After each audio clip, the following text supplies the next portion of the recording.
안녕하세요. 네, 저는 메가로이어스의 정현석 변호사입니다. 오늘은 3월 4일, 이 강의를 여름에 듣는 사람들도 있어서 압박감을 좀 주기 위해서 3월 4일에 많은 분들이 모여서 듣고 있습니다. 늦었어요. 빨리 들으세요. 역으로 말하면 여러분들, 여기 앉아 계신 분들이나 이 3월에 인강을 들으시는 분들은 다른 사람들보다 좀 일찍 선택형 강의를 듣는 좋은 선택을 하셨고요. 다만 선택형 강의의 특성을 좀 말씀드리면서 이 3월에 듣는 분들이 조금 주의할 점, 그리고 농담이고 늦게 들어도 돼요. 늦게 들어도 되는데 항상 인간은 자신의 상황에 맞춰서 커스터마이징, 최적화하는 것이 결국 전략이 되는 거고 성공으로 가는 거기 때문에 그런 이야기를 좀 해드릴게요.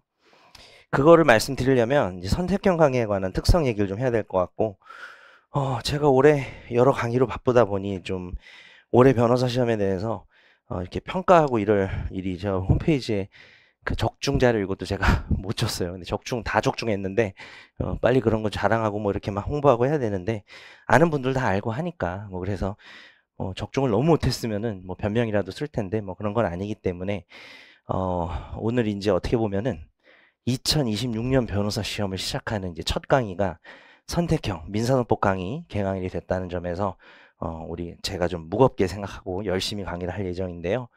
일단은 처음으로 변호사 시험에 대해서 좀 공식적인 강의에서 언급을 하게 돼서 말씀을 드리자면 올해 변호사 시험은 어쨌든 기본적인 평은 대단히 어려웠다. 선택형이.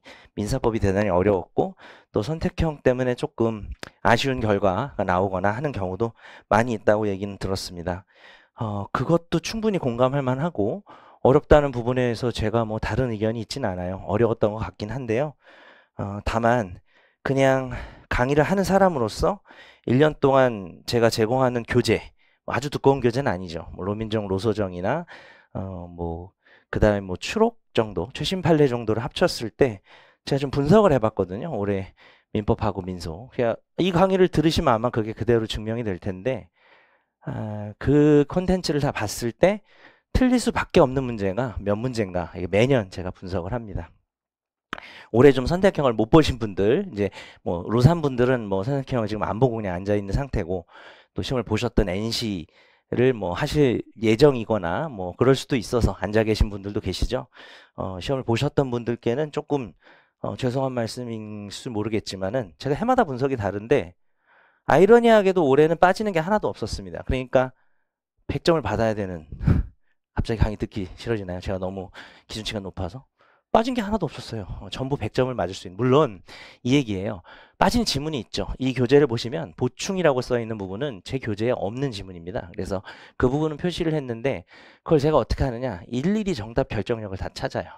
실제로 제가 교재에 실지 않을 정도로 지엽적인 판례라면 갑자기 무슨 그 민법 문제였죠. 뭐 표시 허위 과장 광고에 따른 무슨 기억나요? 계약 인수 문제 중에 허위 과장 광고에 따른 뭐 손해배상 채권은 그 분양권을 뭐 양도했을 때 수분양권의 양수인이 뭐 그 손해배상 채권 행사할 수도 그거 뭐 저도 처음 봐요. 태어나서 처음 보는데 당연히 결정력이 없겠지 하고 생각했다가 가끔 결정력 있네라고 하는 경우가 없진 않았어요 그동안. 근데 올해는 한 개도 없었어요. 그래서 실제로 수강생 중에 어렵다고는 하지만 민법에서 2개, 민소에서 1개 틀린 친구가 있어요. 제 수강생 뭐 끝나고 이렇게 연락하고 하는 친구들 중에. 근데 이제 이 갭이 뭐냐 과연. 보통 아주 많은 수험생들은 올해 너무 어려웠다. 그리고 객관식이 너무 점수가 낮다. 내 점수가 너무 낮았다. 또 제 강의를 뭐 안 들었을 때 그럴 수도 있고 뭐 제 강의 들었다 하더라도 객관식이 잘 안 나왔다 라고 하는 수험생들의 어떤 현실과 그다음 제가 지금 말하는 100점을 맞을 수도 있다 라고 생각하는 100점이라는 게 쉽지는 않겠죠. 뭐 시간 제약도 있고 하긴 하겠지만 물리적으로 못 풀 문제는 하나도 없었다 라는 이 갭의 차이는 어디서 오는 거냐. 전 당연히 기본서에서 온다고 생각합니다. 사실 오늘이 문제집 푸는 강의 개강일인데 이런 얘기를 해서 좀 그렇지만 문제집의 역할과 기능도 대단히 중요하고 이 강의의 엄청난 장점도 말씀을 드리고 또 여러분이 느끼시게 될 거라고 제가 장담을 하지만 결국은 중요한 건 기본서예요. 그래서 이 강의도 이렇게 해석하시면 돼요. 3월에 이 강의를 듣는 분들은 3월에 이 강의를 듣고 4월에 나의 기본서 읽기가 어떻게 달라질 것인지의 계기로 삼으셔야지 이거를 뭐 기본서를 하나 더 늘려가지고 뭐 4월에 기본서도 뭐 로민정도 있겠지만 로소정도 있겠지만 요것도 한 건 내가 완벽하게 봐가지고 그건 결국 이미 본인이 양을 늘리겠다라는 거거든요. 제가 말씀드리고 책임질 수 있는데 양을 늘릴 필요가 1도 없습니다. 기본서에 다 있어요. 그런데 기본서에 있는 내용을 온전하게 이해를 못했거나 충실하게 자기 걸 못 만들게 됐을 때 혹은 뭐 여러 가지 요소가 있어요. 오늘 OT에 좀 설명을 하겠지만 객관식에 대한 대비라는 게 또 어느 정도 기록형 사료형하고는 좀 다른 특성이 있거든요. 그 부분을 좀 파악을 못했다든지 뭐 여러 가지 그 내용들하고 연동이 되는 건데 실제로 그 민법을 2개 틀리고 민소를 1개 제가 죄송한데 좀 헷갈리는데 민법을 1개 틀리고 민소를 2개 틀렸나 아마 그랬던 것 같아요. 근데 가족법은 따로 쳐서 가족법은 또 하나 또 틀렸다 그러더라고요. 그래서 지금 정확하게 기억이 안 나는데 민법, 민소, 상법은 좀 더 틀린 것 같고 민법, 민소, 가족법을 합쳐서 4개를 틀린 걸로 제가 기억을 하는데 그 친구가 이제 문제를 절대로 많이 풀지는 않았다고 얘기를 했습니다. 그냥 뭐 3개년치 변호사 시험이나 제 객관식 강의를 듣긴 들었는데 그냥 이제 듣기만 하고 거기서 자기가 이상했다고 느꼈던 것만 좀 체크를 했다가 그거를 그냥 기본서 볼 때 다시 보는 스타일로 했다라는 거죠. 그 외에 무슨 자신을 훈련시키기 위해서 막 뭐 테스트를 하고 문제를 여러 번 풀고 그렇게 하지는 않았고 그냥 이제 문제집을 푸는 강의를 들으면서 이렇게 넘기면서 자기가 이제 좀 어려워하는 부분들을 체크했다 뭐 그런 얘기를 들었던 기억이 있는데 한 그 친구한테 진심으로 자기가 느끼는 게 뭐냐고 했을 때 그 친구만은 아니었고요. 기본서를 좀 열심히 본 친구들이 조금 올해 선택형에서 유리하지 않았냐라고 생각을 하고 제가 3년 전인가요? 2년 전인가 3년 전에 민법 선택형을 분석할 때는 앞으로는 이렇게 안 나올 것 같다고 얘기를 했어요. 제가 해마다 똑같은 얘기를 하지 않아요. 그리고 진짜 그 후로는 그렇게 안 나와요. 그거는 틀리게 하려고 작정한 교수님이 계셨어요. 제가 누군지도 알아요.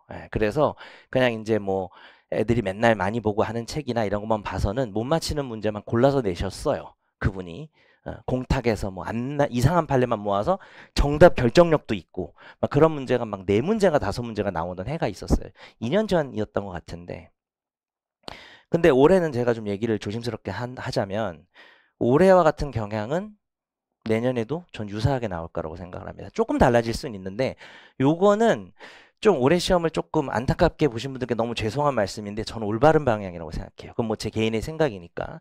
이거는 진짜 기본서를 진실로 열심히 공부한 사람들이 잘하게 되는 그런 단순히 양이 늘거나 하는 건 아니고 저도 하도 올해 어렵다는 얘기를 많이 들었어요. 학생들한테 객관식이 너무 어려워서 좀 망한 것 같아요. 선생님 또 배워야 될 것 같아요. 막 이런 카톡도 봤어요, 제가. 근데 그래서 올해 진짜 어려웠구나라고 생각을 해서 제가 작정하고 분석을 했거든요. 빠진 게 하나도 없었어요. 그럼 그 어려움의 느낌은 어디서 오는 거냐라는 내용들을 차차 수업을 하면서 얘기를 좀 해보겠습니다. 올해 얘기를 조금 한 번도 못해서 잠깐 이야기하는 시간을 가졌고요. 선택형 OT에 대해서는 또 이제 길게 하면은 또 오늘 문제 푸는 시간이 많이 모자라기 때문에 길게는 못하겠습니다만 자 우리가 선택형에 뭐 민법이든 민소든 나올 수 있는 바운더리를 이렇게 잡았을 때 여기서 이제 사례형에만 나오는 게 있거든요. 어떤 특성이 있을까요? 이 노란 박스 안이랑 바깥은요. 뭐 대부분 아시겠지만 이쪽에 있는 것은 좀 지엽적이라고 할 수도 있고 좀 덜 중요할 수가 있고 그 다음에 중요하더라도 결론 중심적인 그러니까 이게 돼 안 돼가 좀 궁금한 거고 특히 판례 같은 경우에 3단 논법으로 설치가 되는 판례도 있지만 그냥 부동산 매매 계약에서 부동산의 지상권이랑 저당권이 설정되면 이행불능이야. 지상권이랑 저당권 다 설정되면 이행불능이야. 왜? 없어요. 그럼 완전 객관식 재질인 거죠. 그거는 사실 뭐 사례형에 나올 수도 있어요. 나올 수도 있는데 이렇게 좀 결론 중심적인 판례가 사례형에는 조금 나오기 어렵지만 그 선택형에만 주로 나올 수 있으니까 이런 순객짐이라고 제가 말하는 제가 기본서 강의를 할 때도 순객짐을 따로 표시를 해드려요. 그래서 어떤 의미냐면 기본서를 읽을 때 물론 보시는데 너무 힘주지 말고 오히려 이쪽에 있는 것이 결국은 2배, 3배 중요하거든요. 기록형 같은 경우에 잡아보면 뭐 이런 형태가 됩니다. 되게 이상한 그림인데 이런 형태가 돼요. 사례형에 나오는 게 대부분 기록에 나오는데 이제 기록에만 좀 나오는 게 즐겨 나오는 게 있어요. 주로 이제 물론 집행법이 사례형에 나오지만 뭐 대단히 뭐 추신금이나 전부금 특유의 좀 그런 것들이 있고 뭐 공동소송이나 병합 같은 건 기록에 나올 수가 없으니까 사례형에 나오지만 못 나오는 게 있고 요게 있어요. 좀 놀랍게. 요 부분은 뭐냐면은 기록형 여러분 경험이 있으시면 알겠지만 소장을 출제할 때